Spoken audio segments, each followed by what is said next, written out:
taking names and kicking butts. This is Headkicks and Haymakers. Good morning, fight fans. This is Headkicks and Haymakers, our second episode of Headkicks and Haymakers, right here on the Bodkins channel and Let's Talk Sports channel as well. If you haven't already, make sure you head over to both channels. Hit the old subscribe button.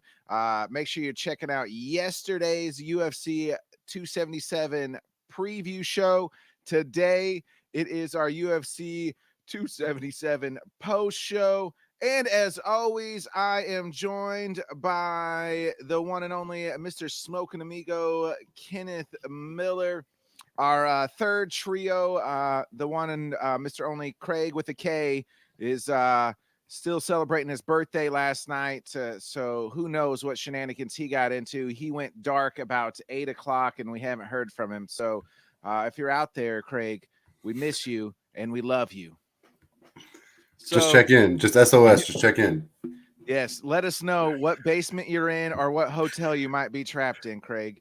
But we'll come pick you up if we need to. I don't have money for bail, though.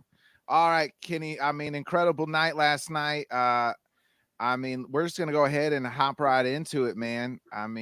Wow. We'll start with the main event. There's talks that, on paper that this main event wasn't going to be that great, but that was one hell of a fight last night. No, I thought so too. Like I said in group this morning, man, I seen some people complaining a little bit last night, saying that it was boring like Izzy and Cannonier, but I just didn't see that. I felt like both fighters threw over 200 strikes in the fight. I feel like that's a good volume. There was, I think Amanda attempted 10 takedowns or 8 takedowns, something like that. There's a lot of action. She had 11 minutes of control time. That's a fight. That's a pretty good 5-round fight, I think. So I don't really know what anybody's complaining about. I thought it was kind of back and forth both ways. I feel like Amanda definitely better fighter by all means. She definitely won that decision. Craig was right yesterday. He said he thought that kind of lit a fire in her, and it definitely did. But man, I thought it was a good fight. I don't really think there's anything to complain about with that one. Yeah, I thought it was a really good fight. Amanda won was never in any. There's sometimes that she was a little bit. It looked like Pena was going to get her in an arm bar. She had some moments. Pena had some moments. She didn't go down easy, but Amanda definitely won that fight for sure. Yeah, that third round, was it the third round, 3 knockdowns, Amanda Nunes. That was as close as a 10-8 round you're ever going to see in the UFC. Especially to not have a bunch of control time, to be mostly on the feet. That was pretty close to a 10-8 round. I think one judge did have it 10-8. I think because somebody was it 50-43 or something, I thought. Or yeah, something like that is. And that's fair. I'm not going to argue with anybody having a 10-8 round there. You knock somebody down 3 times in boxing, that fight's over. That's what. Yeah, I said that last night too. Watching, I said if this was boxing, this fight is over. She knocked down Pena twice, and did Juliana is in professional wrestling? Juliana Pena, even though in the loss she got over, I felt like really showed her toughness, as they would say. She got over in the business of professional wrestling, which means the fans. She probably got more endured by the fans, much like a Michael Chandler did when he fought Justin Gaethje back in November, because she took a beating and still would not get knocked out. Amanda Nunes has knocked people out on some of those punches that she was laying on Juliana Pena, and the girl just kept coming at her. And credit to Nunes as well for never deteriorating. Now Nunes has come out and said, "Hey, I couldn't put her away, but I was playing with my food." Is Nunes just talking a little game here, or you credit to the Pena toughness? I think it's a little bit of both. I do think that there's probably some moments that if Amanda looks back and watches that film, she thinks, I probably could have went for the kill there. But at the same time, she didn't, because it's a credit to Juliana's toughness, because she knows if I go for a kill here and I use a little too much energy, or if I leave an arm out there a little too long or whatever, Juliana can put me away. She's shown, I think the biggest thing Juliana showed last night, kind of like you called it, as far as getting over with the fans, is it's not a fluke. She won that first fight. People could say, Amanda wasn't focused. Amanda wasn't ready. There's a lot of excuses you can make for why Amanda lost. But I think Juliana showed you last night, Amanda lost because Juliana's just a better fighter that night. Juliana's still a very good fighter. I do think, kind of like I said yesterday in the pre-show, that there's some fighters that are just built to fight other people. And I think that this is a fight that it could go win-loss, win-loss, win-loss every time just because they match up so well. But Amanda's back. Yeah, Amanda I thought she looked in incredible shape. Her cardio was there last night, unlike unlike the previous match. I thought Juliana looked pretty well. She looked in better shape as well, I thought, going into last night. It's been reported that Juliana had a chunk of her forehead bash out of her. She's had to go get surgery. So, I mean, what's next here for both fighters? It sounds like obviously Juliana's going to be out for a while. Amanda had said last night, hey, I'm going to take some time. I haven't been back to Brazil in 3 years. So, I mean, is it the super fight? Is it Valentina versus Nunes next? Or do you think we're running it back here for the third time? Well, I think that if you're going to do Nunes and Valentina, you almost need to do it now. I know that Nunes wants to take some time off, but at the same time, I mean, when you look back to Bullet and Santos, she's not been exposed, but she's vulnerable, you know. And I think that if she fights Santos again and Santos has 2 eyes for 5 rounds, I think Bullet might not have that belt anymore. So if you're going to do that super fight, you need to do it while it's still considered a super fight. How much time is Amanda going to take off is going to be one thing. She kind of took a lot of time off before the first Juliana fight, you know, and this one was kind of a quick turnaround because of Ultimate Fighter and everything and just the time frame. I do understand, you know, I said it yesterday, even when champs want to go home, by all means, do what you got to do. But if she's going to take too much time off, is Juliana turn around and get an interim fight with someone? You know, Juliana's kind of called out wanting Chevy back in the 135 division too. So would Chevy come back up knowing Amanda's not there and try to beat Juliana again and get that belt? And then when Amanda comes back, then it's belt on belt for the super fight. You know, that kind of makes sense too. It kind of depends on what Chevy wants to do, how fast they want to try to get her turn around at 125. So there's some options there, but I think Juliana's definitely she's top 3 there to stay. So you got to give her somebody else that's ranked in the top 3 or 5. And depending on how the title fights go, you got to think, you know, one fight away, if she wins in dominating fashion, she could probably get back in there because she definitely lost a dominating decision, but she was definitely in 5 rounds of that fight too. So I think you could justify getting her back in there pretty quick, but at most 2 fights away. So you got to give her somebody. You can't, she's not going to fall a lot. You know what I mean? Yeah, I'm kind of with you on there. I mean, both of them, you know, speaking of Chevy and Amanda, both have now shown vulnerability. Like, you know, 6 months ago, well, I guess, I mean, let's just say a year ago at this time, you would have said, Amanda Nunes and Chevy, they were probably, you would have said they were probably the 2 best women. Like, make that fight happen. Let's see who you know, who's going to win here. And I mean, it's and like 2 of the goats like fighting each other, and but now they've both shown some vulnerability. Amanda lost to Juliana Pena and really just kind of showed if you can just get her in a dog fight and just almost dog her out, you know, maybe you can win. And you know, we saw what Santos did to Chevy, I mean, on the ground, and that's, I mean, incredible fight. I mean, you're talking to Pena and Chevy here. Pena would have the upper hand on the ground for sure. I mean, we saw her and Amanda there for her first few rounds, didn't even go to the ground with her until Pena was tired and fatigued, and then started taking her down and throwing those elbows down on her, and that's what busted her open. I think it'll be a good fight. I think it is. I think you're right. I think it is the time to make the super fight for Pena. I'm looking at somebody like maybe a Holly Holm, is ranked number 3. Why not? Right there, 2 former champions. That, I mean, that would be a good you know, main event for a fight night right there. Yeah, it doesn't hurt. And I know Holly had some stuff go down with her last fight. She wasn't really happy about it. So I'm sure that she wants to get back in there as well. I know that she had contemplating, I think she had said, could be wrong, but I think she had said maybe going back to kickboxing even. I think that might be because of some disputes that she had with Dana or whatever, but it'd be interesting to kind of see what she wants to do. Is she going to move around weight classes a little bit? That's going to be interesting too. You had said that Pena might have the upper hand on the ground with Chevy, but when they fought the first time, Chevy got her an armbar. So, I mean, maybe she doesn't, maybe she does. Who knows? Like, that's a good fight. I'd love to see Chevy and Pena fight again if we can get that. Yeah, again, I just think, I mean, the toughness, you have to tip your cap to Juliana Pena, because, I mean, she lasted 5 rounds. First, I mean, nobody's lasted like that gave Amanda Nunes the troubles and much less beat her once like she did, and then just, I mean, continued to come attack her and continue to take those shots. I mean, shot after shot, she was getting knocked down and just kept coming back up or getting back up. But I mean, wow. I mean, it was a good fight. Good, overall, I thought. It was the only fight on the card that in the pay-per-view, the main event, the main card that went the distance, so I mean, But it was a maybe good decision fight, man. It wasn't a boring decision fight. Like anybody that thinks that's crazy, it was a good decision fight to end that card. I felt like.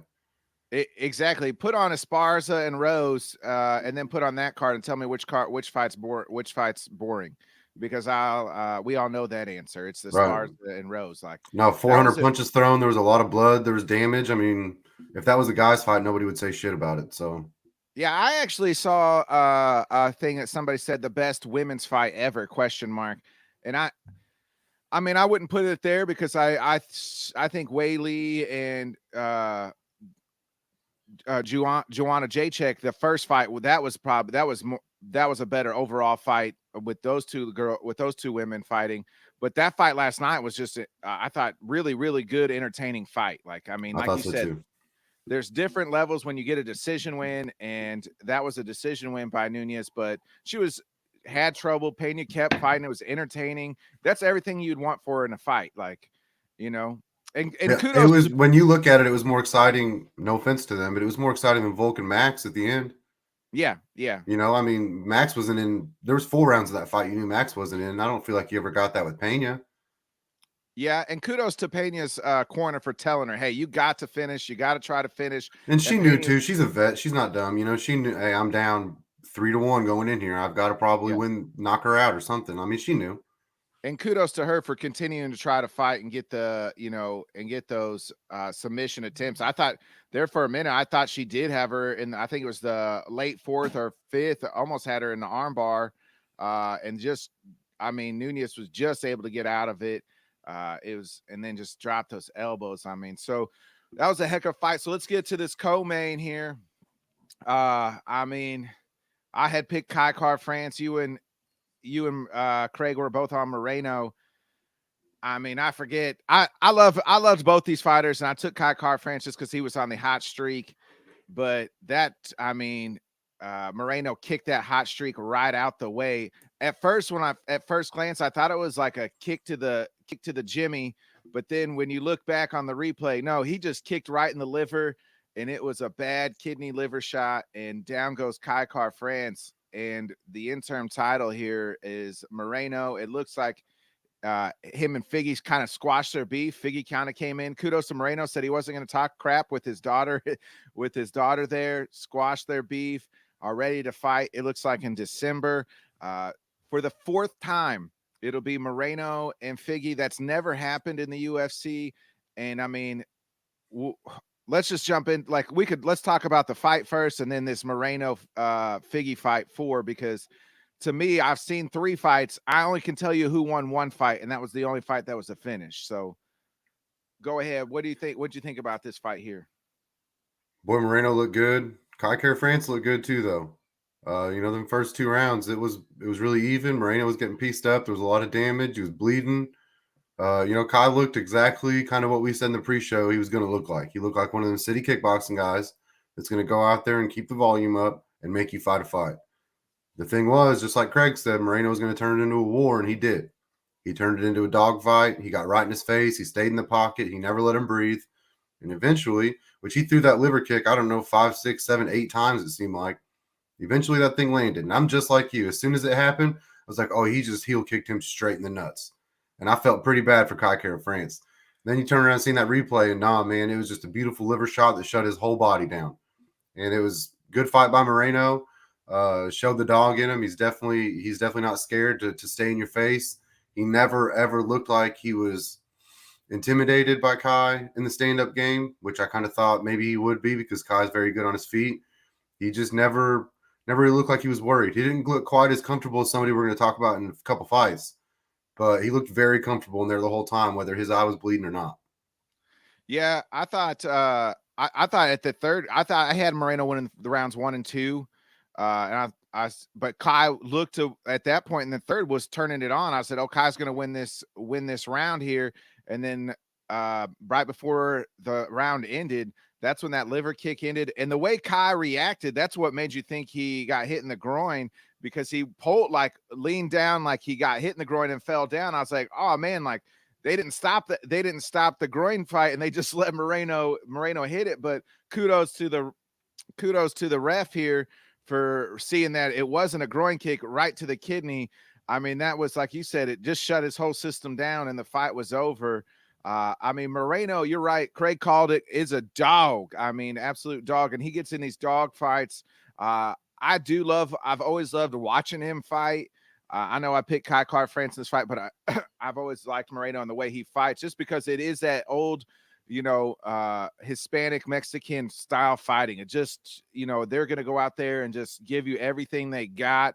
It's going to be action packed. I just love watching him throw hands, and he just has all these feints that, throw you off. And it was it was a good classic, fight. I mean, so how you feel here about this Figgy Moreno 4? I mean, they brought Moreno into the cage. They squashed their beef.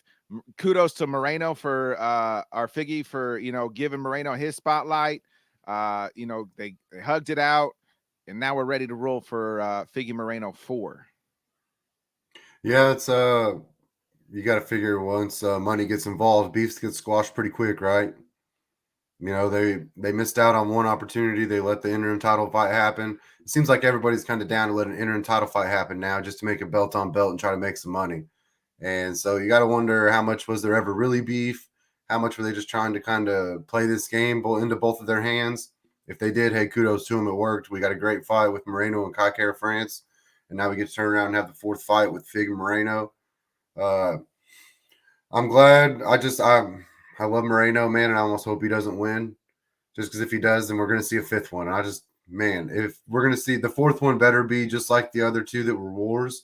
If we're going to see a fifth one, because it's hard to watch one dude fight one dude 5 times. I mean, it's the thing of it is I'll give him this. This is the fourth time, and again, like I stated earlier, like the first fight was real close. The second fight, Moreno choked him out, choked Figgy out, and then the third fight was close. And Figgy won by decision. So I mean, if it just depends on how the fight happens. Like if Moreno goes out and beats him, then I think it's over. Even I guess whoever wins this fourth fight, right? Like, I mean, unless it's just close to the cards. Like, I mean, again, where it's just real, like who did win that fight? Because that's how I felt like the first fight and the third fight was like, man, I could watch all those 10 rounds and make a case for almost each and every round for the other guy. So it was a coin flip. And I'm excited. They haven't been in a boring fight. Let's be honest. Like it's action packed. I mean, they're duking it out. Both of those guys stay in the pocket. They'll throw hands. Figgy looked to get a little bit more on the ground last time. I felt like he was more focused. The second fight or the third fight after he had lost the title, I felt like. So now Moreno seems like he's more focused. They've worked with him at his new gym. I'm excited for this fourth fight. I mean, it's never happened before in the UFC, but I mean, it's got to be these two guys. It's got to be these two. Yeah, there's nowhere else you're going to do. I mean, you can go through the whole top 5. There's no one else that deserves a title shot. I mean, and with belt on belt, now it has to be a unification fight, so it doesn't matter. But I mean, that's the fight to make regardless. And they've given us great fights already. It'd be different if it's like Esparza Rose, and now we're sitting here like, hey, do they really have to fight again? Like, we can't find nothing else. Like, no, we know we're going to get a great war. It's probably going to go 5 rounds unless Moreno can get a hold of his neck. And it's going to be a great fight for the fans. It's going to be a great fight for them. Good fight for the UFC. Good moneymaker. It'll be a good co-main on a pay-per-view. So let's talk about Mr. Kai France. What's next for him on his list? I mean, is it a guy that I was also on this card and Alexander Pantoja? But I mean, you just, not to really jump the gun, but you said a guy doesn't deserve a title shot. I mean, that's a guy that probably deserves a title shot, might be Alexander Pantoja. I mean, we'll talk about his fight in a minute, but I mean, that is it Kai France Pantoja too, or I mean, do you give Kai France somebody lesser? Because I think Pantoja will could sit out and maybe be the backup fighter for that flyweight title? I think those are his two options, right? For Pantoja, I think his two options is either go fight Kai Kara France and be the guaranteed number one contender, or you just sit and wait.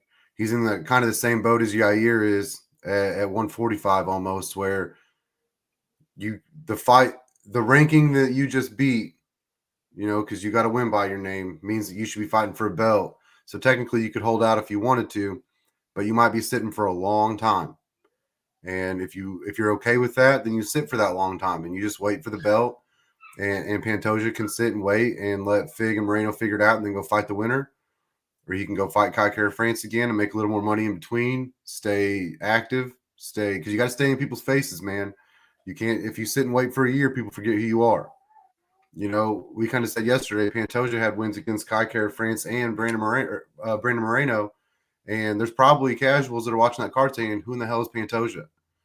And so when you got wins over two dudes and one of them's going to have a belt, people should know your name. So you got to stay active. But at the same time, you can't really afford to take a loss. So I understand either way he goes. I wouldn't blame him. But I hope that he fights Kai Kara France just because I like to see them two get after it again. Yeah, I'd like to see that, or I'd like to see a guy coming off a great comeback, maybe Matt Schnell. I mean, that timeline kind of fits with him and Kai Kara France. That would be a pretty good fight. Kind of, gives Kai a guy that's Matt Schnell's been around a little bit, but a guy that's ranked below him. He'll have to fight down, but gives Matt Schnell that step up, and then we get to see if Kai Kara France. He'd probably have to win, 2 more fights or so. Before he can get back in there as far as like being in that title eliminator, title contention. But I think that Matt Schnell fight would be a perfect fight. 2 tough, flyweights going at it there. We saw what Matt Schnell did just a couple weeks ago, and that timeline kind of fits. I mean, maybe, and we'll just go ahead and we'll talk about the Lewis fight, but we've already talking about Pantoja, so we'll just continue. We'll just move into there. I mean, he came out, on fire. Bro. He said he wanted to make a statement. Boy, did he make a statement. That fight lasted about 35 seconds or so. Knocked him down, took the back, and then it was all over after that. As Pantoja, subs Alex Perez. The only person we just kind of alluded to Pantoja here, maybe sitting out, or maybe does he fight Askarov as the number one, contender? I don't know I don't think they've fought yet. Since he already has that win over Kai Kara France. And Alex Perez, we hadn't seen him in almost 2 years. It might be time for him to, put the gloves in the middle of the octagon or fight or take lesser fights. I think that this fight is almost a lot like Masvidal and Ben Askren, where we don't really know what the fight was ever going to be because one dude had just had a different mission in mind. And I think that Perez, I don't know if it's necessarily time to leave the gloves in the octagon. I think that he kind of expected there was going to be a minute or so feeling out process, and he'd be able to shake a little bit of ring rust off, throw some jabs, kind of get his distance and see some timing. And Pantoja said there will be no knocking off of the rust in here. He chased him down and he threw shots until he could get his back. And he never slowed down. He never quit moving forward. And that's why that fight was over so quick. DC said even in the fight, once he got that body triangle on standing up, he said the thing about these little guys said that he can sit up there for a long, long time. And he sat up there for, not very long, but as long as he needed to.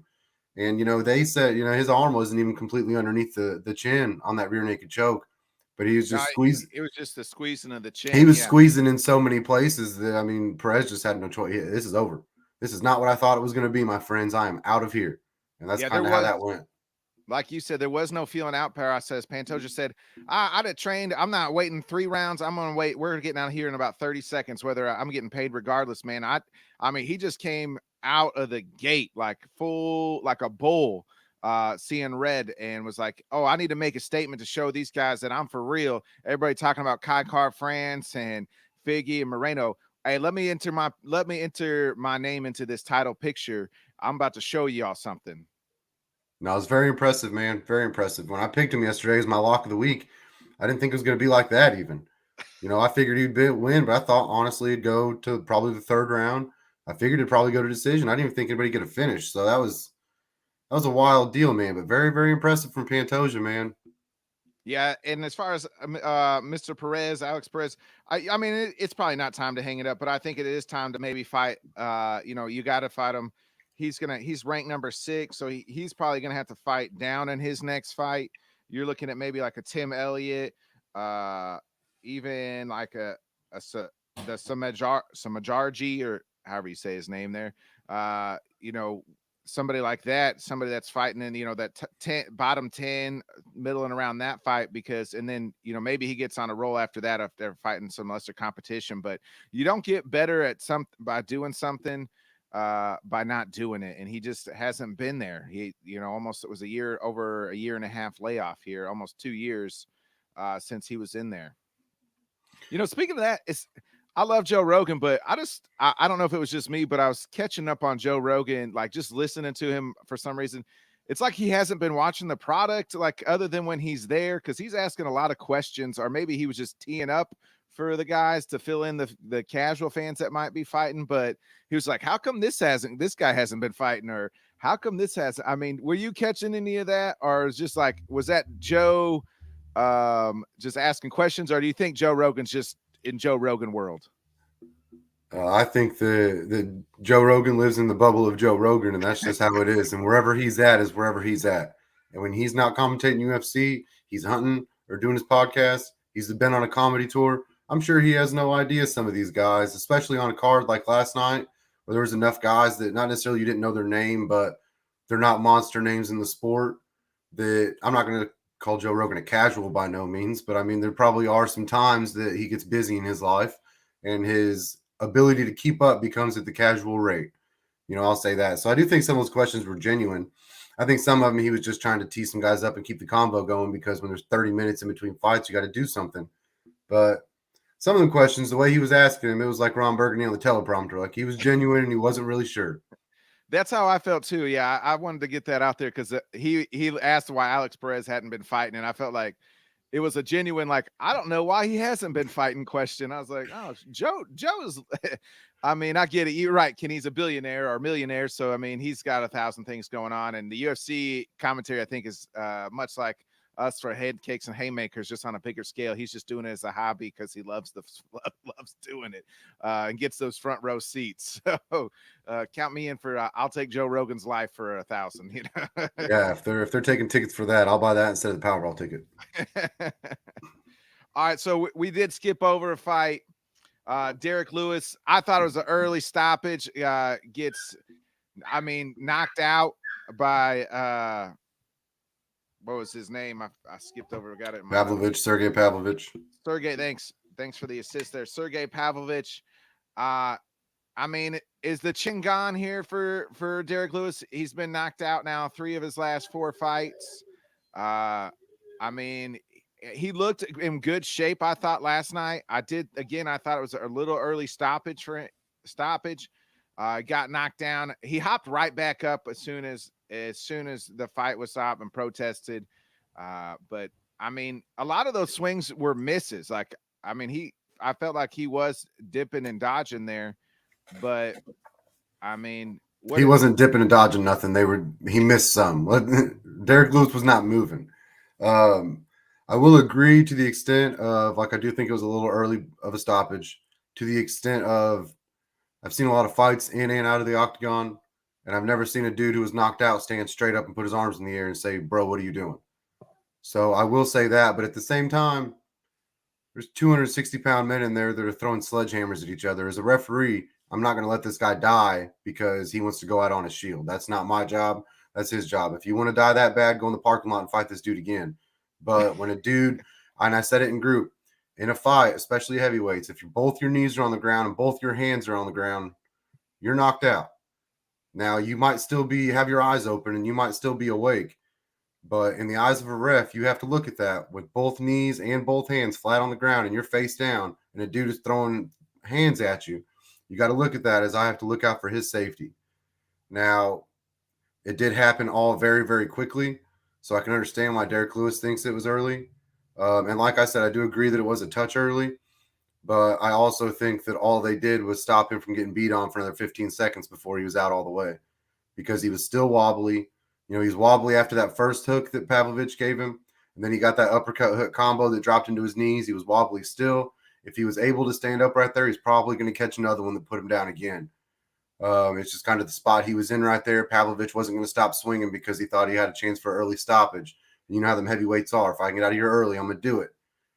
So I think it was going to be over either way. It was probably 15, 20 seconds early of a stoppage. But that fight was definitely over. You can't be in that spot. And I think when Derek Lewis watches it, I can't let myself get to that point.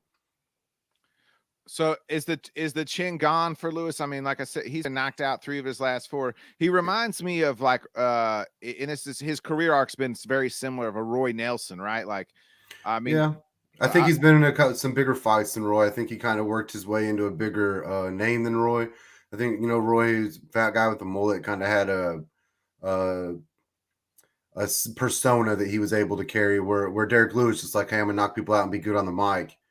So I think Derek Lewis maybe elevated a little more than that. It's hard to say the chin's gone with these heavyweights, man, just because so many of them throw such heavy shots, like no one can take them. So is your chin really gone? Or is it just this is one of the strongest dudes on the planet throwing haymakers at you? well, But it's definitely in question. It's 2 straight early stoppages. It's definitely in question now. He's not invincible, that's for sure. I mean, it's 3 of his last 4 he's been knocked out, really. And the before But he was this, definitely still awake in the gone one. That was just that was yeah. a flurry. He definitely didn't get knocked out. That was just a stoppage because of the flurry. These last 2, his eyes was rolling a little bit. Against Ty, he was all the way out, and against Sergey, he would have been. The hook uppercut combo from Sergey last night, his eyes rolled, and that's not. I mean, that's no matter what, that puts your chin in question. I think with Derek, it just seems like it used to be you can out wrestle him if you get to him, you can take him down, out wrestle him, and you're probably going to win. But I mean, he could always catch you. But now these guys are willing to stand and bang with him, and isn't putting them guys out, and he's getting put out. So I think we've seen the best of Derek Lewis. He changed camps for this last fight, and like we kind of mentioned yesterday. I mean, sometimes it works. I mean, we just saw Nunes, and we saw Moreno switch camps, and it worked for them. But sometimes when you switch camps, it doesn't work, and you're searching for something that's not there. You're just losing it, and that could be here for Derek Lewis. So what's kind of next for both of these guys, Derek Lewis and Sergey, here going forward? Well, Sergey is definitely on the way up. I mean, I think you can look and you can give him a top 7 guy. There's some fights up there got to work their way, settle themselves first, I guess the best way to put it. You got to wait and see kind of how high they jump him up the rankings after this win first. Do they credit this win more to Pavlovich on the way up, or do they credit this win more to Lewis being on the way down? It'll be interesting to see how that goes because that'll kind of determine his next fight. I could see a Volkov being a good fight for him, but there's a chance with this win he might jump Volkov in the rankings. So I don't know if he would want that fight if he's Pavlovich. So it's going to be interesting to see kind of how that works out. But I think you got to give Pavlovich a top 7 dude and give him a chance to go show it. Maybe you put him against an Aspinall coming off that loss when he gets healthy, depending on how long he's going to be out. I don't know if Dana wants to throw 2 up-and-comers in against each other. I know he likes to kind of retire the old dudes with the up-and-comers and let the up-and-comers stay going. But we got to wait and see how the rankings shake out first. I think Lewis is in a much rougher spot coming off 3 losses like that, especially the 2 knockouts. So I think he's going to end up falling probably to that 10 range, kind of like the way Connor fell after the second loss to Poirier. He fell about 5 or 6 spots. I think he's going to kind of do the same, end up in that 10 or 11 range. Maybe he fights a Marcin Tybura or something that's down there. There's some fights down there to be had. But it's kind of going to be determined by what Lewis wants to do too. I mean, does he just want to keep fighting? Is he okay being the first fight on pay-per-view or the featured prelim? Just could go out there and put on a show and try to make some money. I do think he'll do that because he's definitely all about getting paid. But there's going to be a lot of looking in the mirror for him, I think, to kind of just see what he wants the next step of his career to be before he knows what that next fight is. Yeah, I think for Pavlovich, a guy that I like is Jairzinho. I think Rosie would be a perfect fight for him. Another guy that likes to stand and bang. Why not? Why not give him another banger? Biggie Boy's got a lot to prove too. It seems like he's like win one, lost one, win, lost one, win, lost one. So that'd be a perfect kind of nice step up. I mean, even if you want to do Derek Lewis and Biggie Boy, I would be okay with that. I mean, but as far as Derek Lewis, I look at somebody maybe like Augusto Sakai or somebody like that.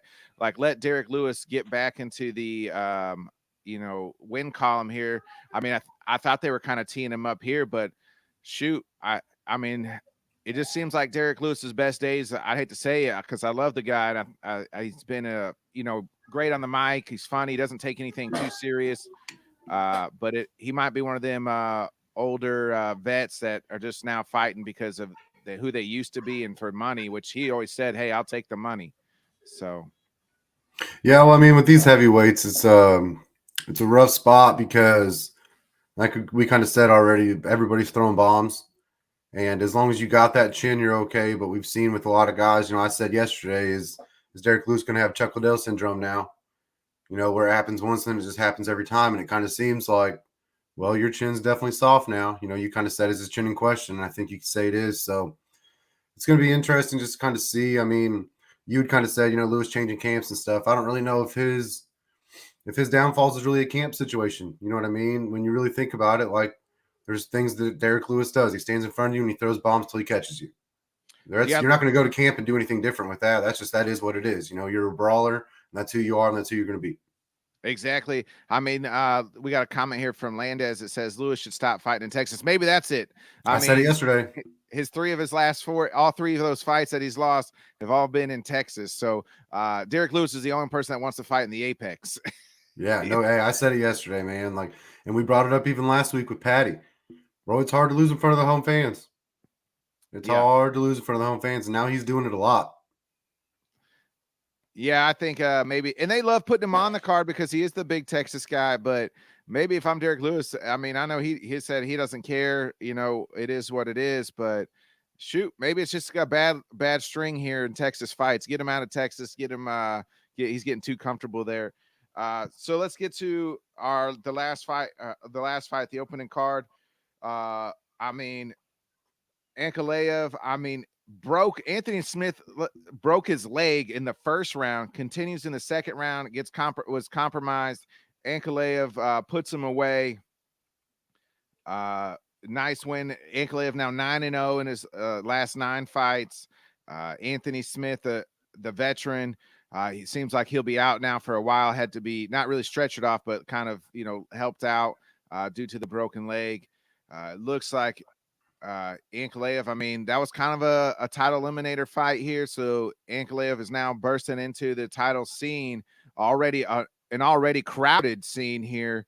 So who's next for Ankalaev here?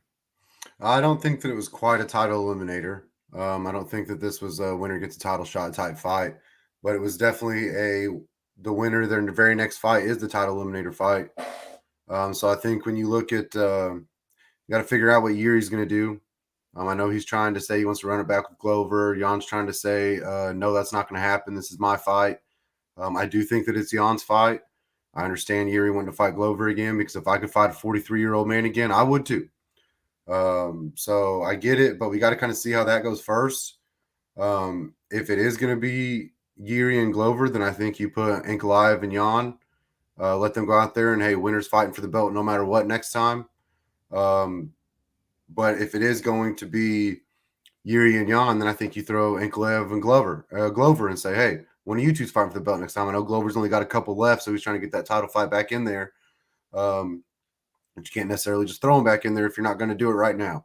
That's kind of like I always say, I wish Dana would just tell us what's going on sometimes because it's really hard to know what Ankalaev's next move is without knowing what Yuri's next move is because that's, like you said, Ankalaev's right in that title mix.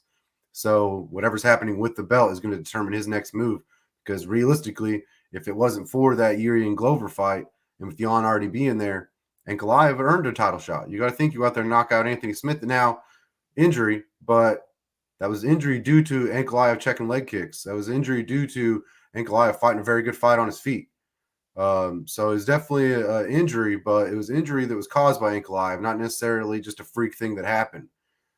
So he's definitely right there in that title mix, man. I wish we knew what was going on with Yuri because he's got to be fighting somebody in the top 3. no matter what, his next fight has to be, if you win this, you're fighting for the strap. So here's you just said it. Ankalaev he kind of won due to Anthony Smith getting the injury, but Jan Blachowicz won and due to injury too, and then he's claiming for a title shot too. So I'd rather, and if you're his calling outlet and saying, "Hey, Glover, let's go do this," like I want to show you who the best is. I was at my worst when we went 5 rounds, and that was a potential, I think, fight of the year right now between Glover and Jan. Especially because of the comeback. That comeback because of what it was, and Yuri might have been losing that fight, and then he comes back and gets that submission. That definitely fight of the year candidate. So let's do Glover and Yuri 2 for let Glover get the rematch, and then I'll take the 2 guys who won, but somewhat not really fluky, but just circumstances. Let them match up for the number 1 contender, and Jan Blachowicz and Ankalaev. Let them fight for the number 1 title, and then that kind of clears it out. But we do have it's not muddy waters, but it's a little murky here in the light heavyweight at that top spot there, because we just don't know what's happening. I mean, you're talking about Dana not telling us. Well, Dana's too busy beefing with the Paul brothers and talking smack about how they canceled their boxing fight, instead of giving us good information on, hey, I think we're headed to this. It's going to be Ankalaev versus this guy. Probably it's going to be this. We're going to give Glover the rematch. Like, he's too busy beefing and pissing on the Paul brothers instead of making matches for us. Yeah, this is what happens, isn't it? Whenever you have rematches up with title fights, is the division gets held up a little bit, because you got a bunch of guys. This is almost like the Yair and Emmett situation, where neither of those guys can really afford to take the loss, but neither of those guys really earn the title shot either. And the only thing that makes sense is for them to fight each other. That's kind of like Jan and Ankalaev right now. Like, neither you guys are both coming off wins, but they're fluky, kind of like you said. So you can't really sit there and demand a title shot. It makes sense if Dana calls you and say, hey, both you guys that won on injury are going to fight each other for a shot at the belt.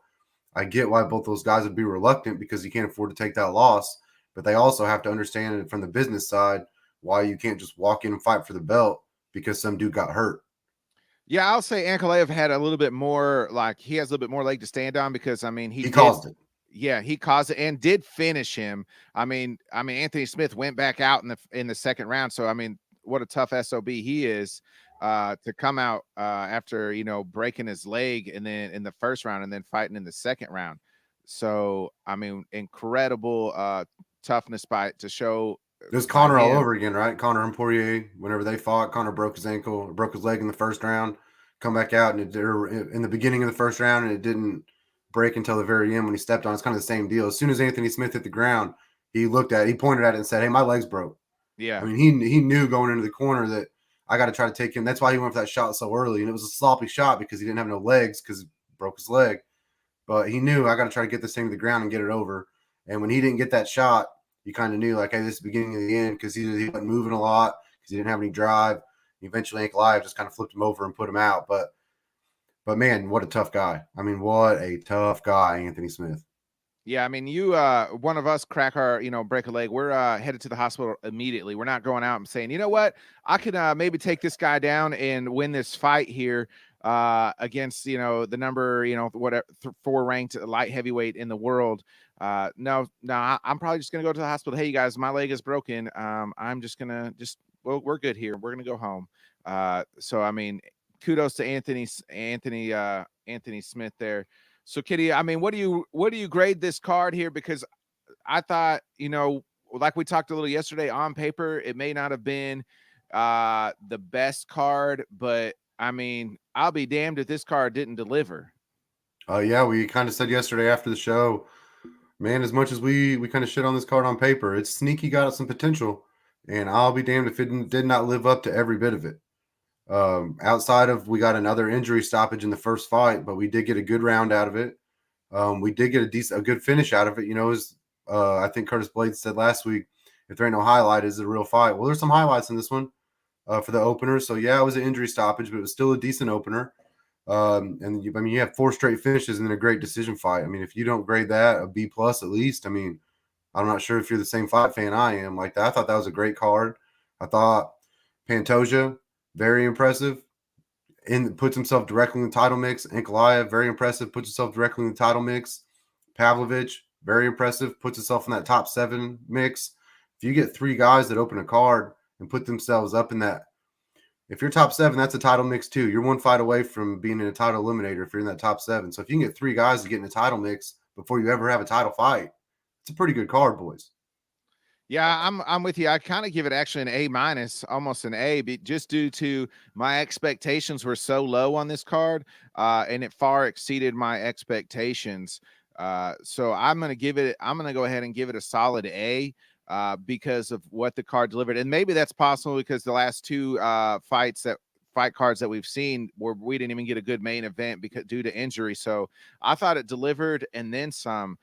So I'm going to give it a solid, A minus A here, just due to it far exceeded my expectations. The 4 finishes. I mean, I got to bed at a decent time. I didn't have to stay up till 1 o'clock in the morning. So kudos to all the fighters for letting me get in some sleep here, due to the quickness of the fights. I mean, every fight up until the main event, we didn't even get out of the 3rd round. So on that main card, I mean, it was incredible night of fights. Before we get out of here, Kenny, you got any last thoughts or words? No, I know Craig's not here, but belt to be going back to him after last night. He'll be staying with the champ. I know he's not here to cut a promo on me or anything, but you can't cut a promo when you're keeping the belt. You ain't taking it from nobody, Craig. But hey, kudos to him. I know it was a tie, but title's going to stay with the champ. Besides that, man, good first weekend for H&H, man. It was good to be on here and good to get it going. Yeah, I almost forgot. Thanks for reminding me. The belt is staying with Craig. It was a tie between Kenny and Craig in our pick'ems. And shout out to Kelly Weigel. Kelly Weigel winning the ESPN picks. He beat us all. I'm going to pull up Kelly's record. I mean, it was pretty astounding. I think in the main card, he only lost 1 fight. I'm looking at it right now. So Kelly altogether went 9-4 on the card. I mean, blew past me. I barely made 500, but on the main card, Kelly's only loss was the Pantoja fight. So I mean, 4-1 on the main card. Give it up for Kelly Weigel winning this week's pick 'em on the ESPN. Well, I'll do it again next week, folks. We'll share that out.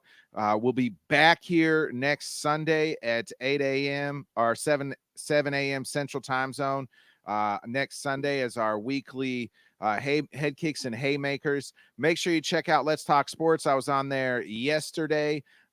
Check that out. Make sure you guys are subscribing to the Bodkins channel, the Let's Talk Sports channel as well.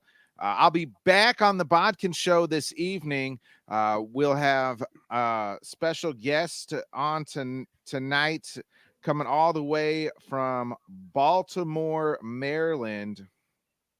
Host. Hold on. I wrote it down. If you look at the bottom of the screen, it's going to come across by the time I announce it.